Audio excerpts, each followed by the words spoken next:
Hey guys, this is Kevin from JazTime.com. JazTime.com is an online store that buys, sells, trades authentic luxury watches. We make these videos so our customers can easily choose the best watch for themselves in their comfort of their own home. We offer the lowest prices anywhere online, and if you want to know the price, simply click on the links in the description below. If you enjoy our videos, we would greatly appreciate if you would buy a watch from JazTime.com once in a while. Alright, so today we're going to be doing a comparison between the Rolex Milgauss here on my left, reference number 116400GV, that's the G as in George, V as in Victor, and on my right here we have the Rolex Explorer in the 39mm, the 214270, or rather Explorer I. We'll be going over the dials, bezels, case, crowns, bracelet, clasp, and we'll talk about the movements towards the end of the video. Alright, so jumping right into the dial, as you can see, two drastically different dial styles. On the left here we have the Milgauss with a beautiful sunburst blue dial. We have index hour markers all the way throughout with the Rolex crown logo at the 12 o'clock position, with fashioned 18 karat white gold, and the Milgauss name in the green, with the second hand being a nice orange thunderbolt hand instead. For the Rolex Explorer, it's sort of a throwback to the the older style oyster perpetuals and such before it was coined an Explorer around 1953, I believe, when two climbers, the Hillary and Norway, climbed Mount Everest and gained the popularity of the name Explorer. Specifically, this is Explorer I. So this is a throwback to that older style vintage watch around the 1920s or so, when they actually made the first oyster perpetual mechanical automatic watch. And we have the simple index hour markers, the change from the 3, 6, and 9 Arabic numerals in their respective positions. Of course, these index hour markers are fashioned 18 karat white gold, same as the Milgauss. One thing to mention is that the lume on both of these, the luminescence on both of these watches are a little bit different in terms of look, but they still actually do have the same style of luminescence. So you can see these sort of whitish, white index, and it's sort of green, it's sort of like a greenish on this one, and that's actually caused because of the green sapphire crystal instead of the standard clear sapphire crystal. The green sapphire crystal is actually a newer addition to the Milgauss series, as the previous one did have just a simple clean sapphire crystal as so, but the green actually pops and makes it look much more nicely, and works very nicely in comparison with the orange accents and that blue sunburst dial. The Explorer just keeps it simple with that black dial. It's not a sunburst, it's just a matte black dial, so just completely black throughout. We have the Explorer name at the 6 o'clock position instead of the 12 o'clock position, how the Milgauss is set there. We still do have the outer indices railing. And same can be said for the Milgauss, but in the respective each hour marker has a respective time, and the seconds or minutes in the Arabic numerals and orange accent. Okay. In regards to the luminescence, I did actually skip over, so I do apologize. So they do have the same luminescence. The luminescence is a highly legible chromolite display with long-lasting blue luminescence. So both of these watches will glow in the dark with easier legibility during the dark, with a blue glow-in-the-dark feature, and that can last up to 8 hours or so. One thing to mention about the Explorer I is actually from the previous update from the newer model. This is the newer style, so the one thing to mention is the 3, 6, and 9 are luminescent filled, whereas the previous model was a solid 18 karat white gold, so that did not glow in the dark, but they've changed that in the newer update to the model. So those are the difference between the dials. One other difference is that the Explorer only comes in the black dial. The Milgauss actually comes in a black dial as well. It will still have the same orange accents, however. Alright, moving on to the bezel now. The bezels, they both have the same style bezels, which is a nice high polished smooth bezel. It's made out of Rolex's 904L steel. Actually, pretty much all of the steel on this watch is made out of Rolex's 904L steel, which is an in-house made steel by Rolex that has additional corrosion resistance and a nicer shine to it. But you can see frames the dial very beautifully with that high polish.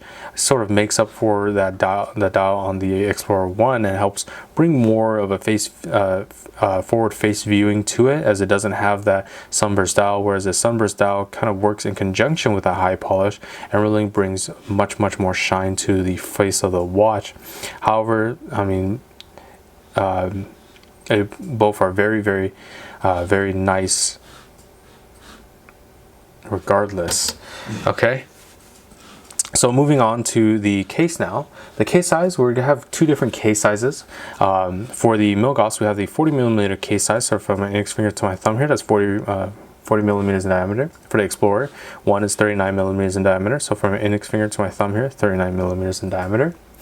So it's just 1 millimeter difference in terms of overall size for the case of the watch. But like I said, both made out of 904 steel.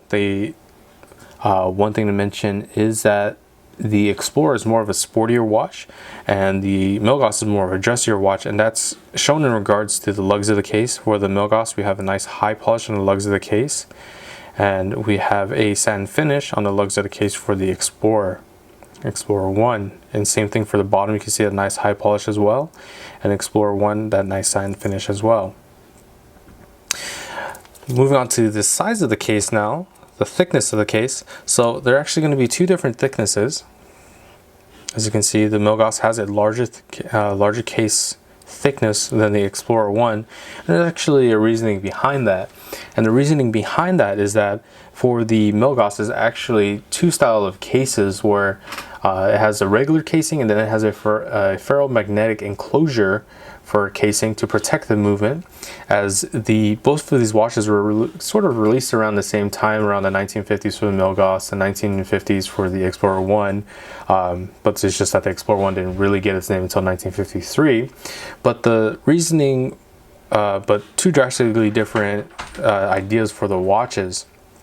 So the Milgauss was made in conjunction of around the time when the television sets and radio sets were made. So households were introduced to electromagnetic fields, and that sort of ferromagnetic enclosure helps divert those magnetic fields away from the movement, so it can keep more precise timekeeping, as if a magnetic field were to affect the movement of the watch, it would actually cause it to run very quickly or very slowly.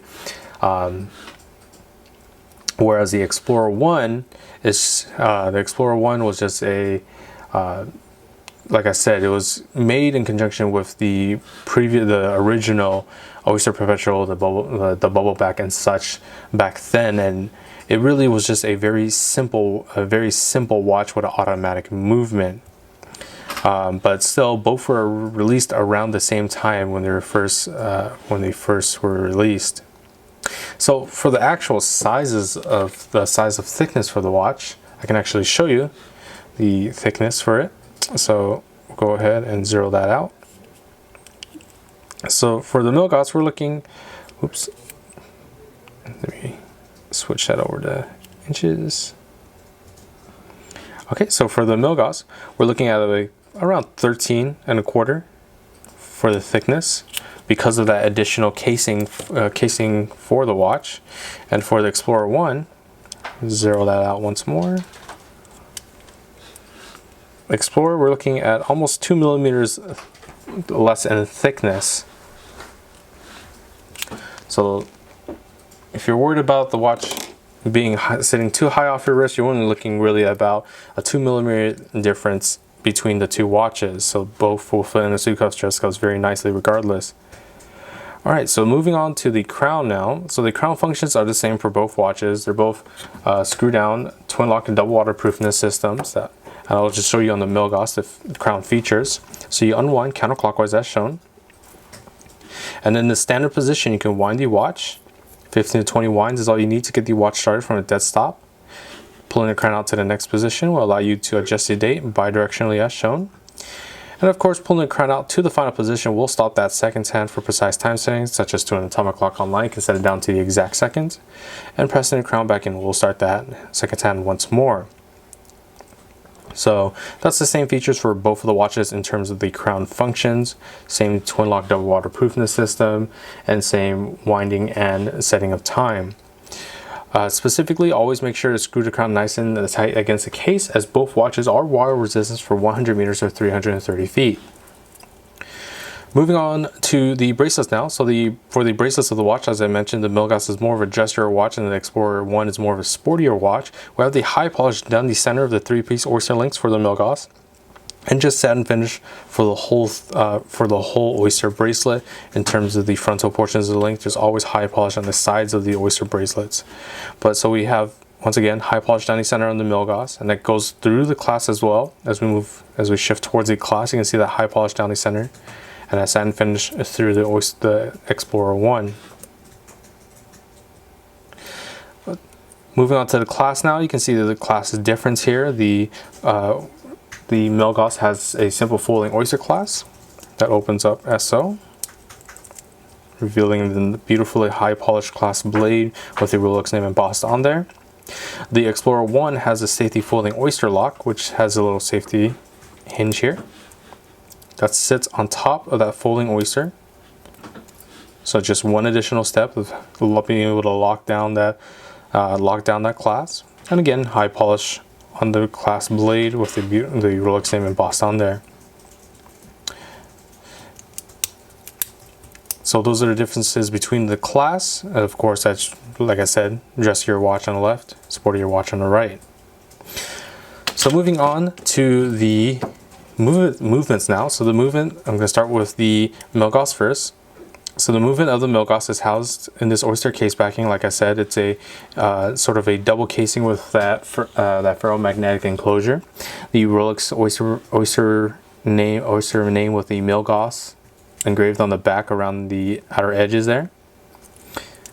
And the movement is a 3131 movement made by Rolex. It's a perpetual mechanical self-winding movement that has a precision of -2 + 2 seconds a day, which is, they like to boast about the 6 o'clock position. Both watches have this. Is the superlative chronometer officially certified text at the 6 o'clock position.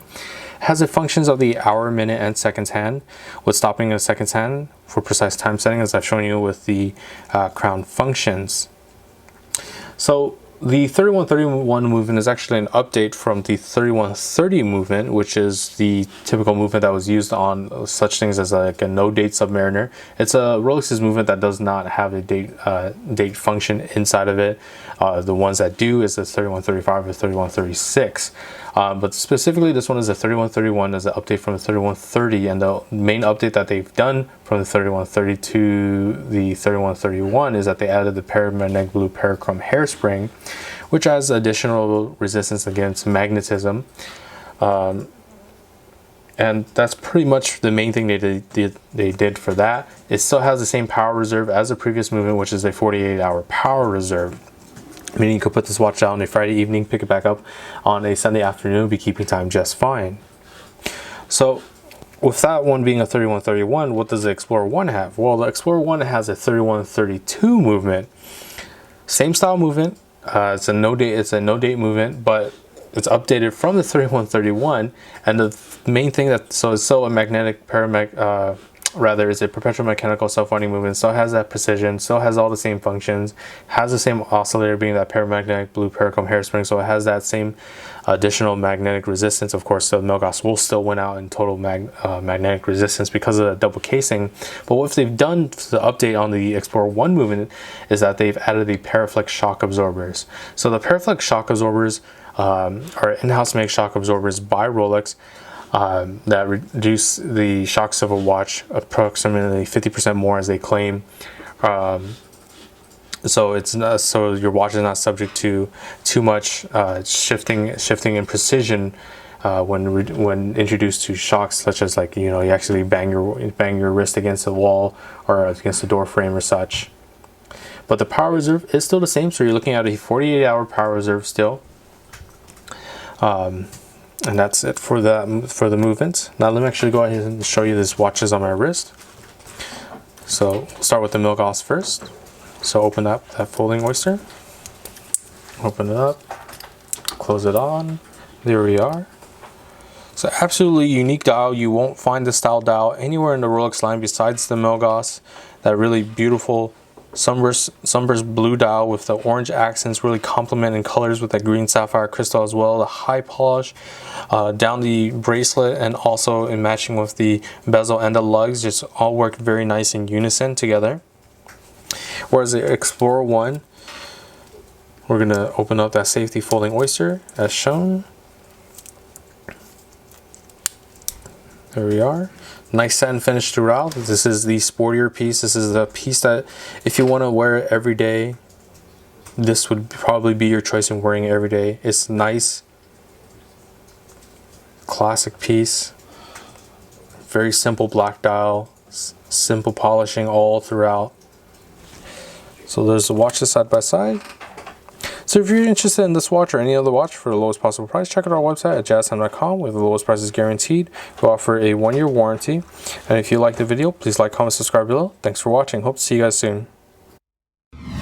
If you want to find out more about the watch you just saw in the video, you can just click below on Show More to see the full description. Then you can check the link next to model as seen in video, click on it and you will get to the proper page where you can see all the details. If you're watching on a mobile phone, you have to click on the arrow down on the right hand side below the video to see the full description. If you like this video, please give us a thumbs up.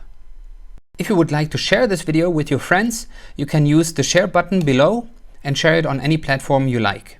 If you have questions, constructive feedback, want to tell us about some mistakes or misspeaks, just write a comment below.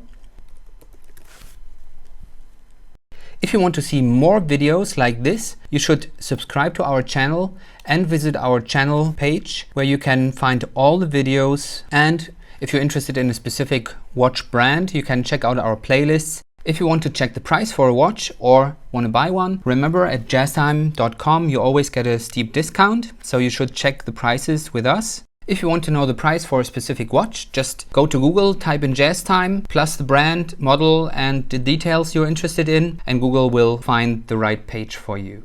Thank you for watching.